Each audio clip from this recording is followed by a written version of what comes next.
नमस्कार, मैं हूं गौरव मिश्रा। इस वक्त मैं सहारनपुर में मौजूद हूं। मैं आपको बताऊं कि मैं थाना सदर बाजार क्षेत्र के साकेत कॉलोनी में हूं और यहां पर विजिलेंस टीमें सुबह से ही छापेमारी कर रही हैं। एक ग्राम विकास अधिकारी हैं संजय वालिया, हालांकि वो भी जेल में बंद हैं, लेकिन मैं आपको दिखाना चाहूंगा कि इस गली में उनका मकान है और इसी गली में वो रहते हैं।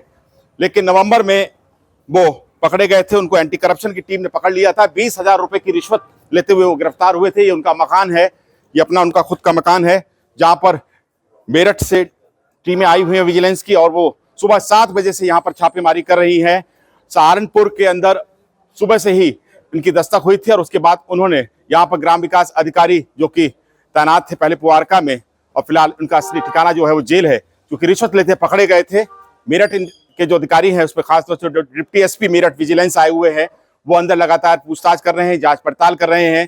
तमाम जांच पड़ताल चल रही है। मैं दिखाना चाहूंगा आपको, आइए देखिए, ये मेन गेट है जहां पर विजिलेंस की टीमें यहां से अंदर दाखिल हो चुकी हैं और अंदर तमाम दस्तावेजों को खंगाला जा रहा है, जांच पड़ताल चल रही है। आखिर इनके पास कितनी अर्जित संपत्ति है, प्लॉट है और इसके अलावा कितने मकान हैं। आपको बता दूं कि मैं पहले भी जब सहारनपुर में आया था तो एक रिटायर इंस्पेक्टर थे प्रेमवीर राणा, उनके घर पर भी छापे मारे हुए थे। उस दौरान काफी बवाल भी कटा था। मेरे साथ भी प्रेमी राणा ने काफी कुछ कहा था कि आप कवरेज मत कीजिए। हालांकि उत्तर प्रदेश सरकार की जीरो टॉलरेंस की जो नीति है वो यूपी के अंदर लागू है। लगातार छापेमारी पूरे प्रदेश के अंदर यूपी सरकार करवा रही है और जांच पड़ताल तो चल ही रही है। ये भी समझ लीजिए कि अगर विजिलेंस के हाथ कोई सूचना लग जाती है और जैसे कोई इनपुट लगता है तो उस पर तत्काल छापेमारी होती है। और हम सेंट्रल की बात करें तो सेंट्रल में बड़ी एजेंसियां ईडी सीबीआई हैं जो बड़े लेवल पर छापेमारी करती हैं और वो हालांकि बड़े अधिकारियों को भी सीबीआई पकड़ने से चूकती नहीं है, क्योंकि जीरो टॉलरेंस की नीति देश के अंदर लागू हो चुकी है। आय से अधिक संपत्ति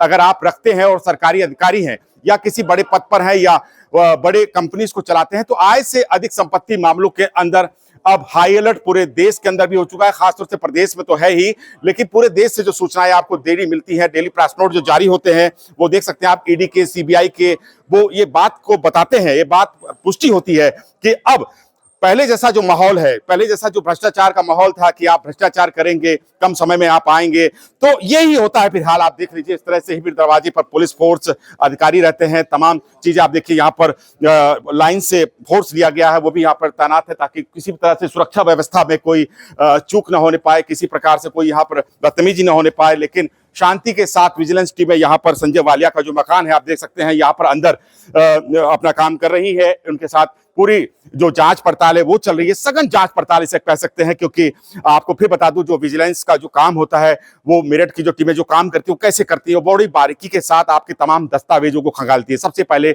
आपके लॉकर, बैंक अकाउंट और उसके अलावा जो भी ट्रेड आपने किया है, अचल सचल संपत्ति जो आपने बनाई है, जो गोल्ड आपके पास है, कितना गोल्ड आपने खरीदा है, कितना गोल्ड आगे जा रहा है, क्योंकि ये सब चीजें ये विवेचना का पार्ट होती है। क्योंकि शिकायत पहले थी, पकड़े जा चुके थे, जेल का ठिकाना है उनका, वो जेल में बंद है संजय वालिया।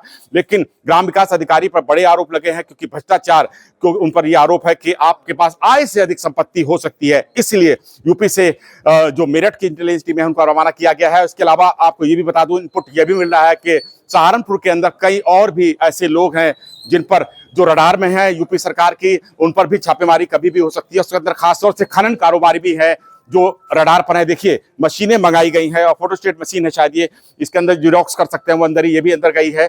और अगर माहौल दूसरा होता तो यहाँ नोट गिनने की मशीन भी आ जाती, या आ गई होगी, अंदर ही होगी, तो नोट भी गिने जाते हैं मौके पर अगर पकड़े जाए। तो आप ये भी समझ लीजिए कि भ्रष्टाचार अगर आप करना चाहते हैं, सरकारी नौकरी ज्वाइन करने के बाद जो आपने कसम खाई थी या जिस चीज को आप लेकर आगे बढ़े थे, वो काम अगर नहीं करते आप तो किसी भी सूरत में भ्रष्टाचार करते हैं या भ्रष्टाचार के आयाम स्थापित करना चाहते हैं, तो समझ लीजिए हाल यही होता है। सुबह 7 बजे दस्तक हो जाती है विजिलेंस की, उसके बाद तमाम आपकी कमाई गई जो संपत्ति है, तमाम जो आपके पास कमाया हुआ धन है, उसकी जांच पड़ताल इसी प्रकार से होती है। उसी प्रकार से फिर भीड़ लगती है, गलियों में आप तमाशा बन जाते हैं अपने आप में और जेल आपका ठिकाना होती है। इसलिए भैया मैं यही कहता हूं कि अपनी पत्रकारिता के माध्यम से भी अगर आप सरकारी नौकरी में है या किसी बड़ी पोस्ट पर भी हैं तो आपको कम से कम इन चीजों से जरूर बचना चाहिए। ग्राउंड रिपोर्ट के लिए गौरव मिश्रा, सहारनपुर।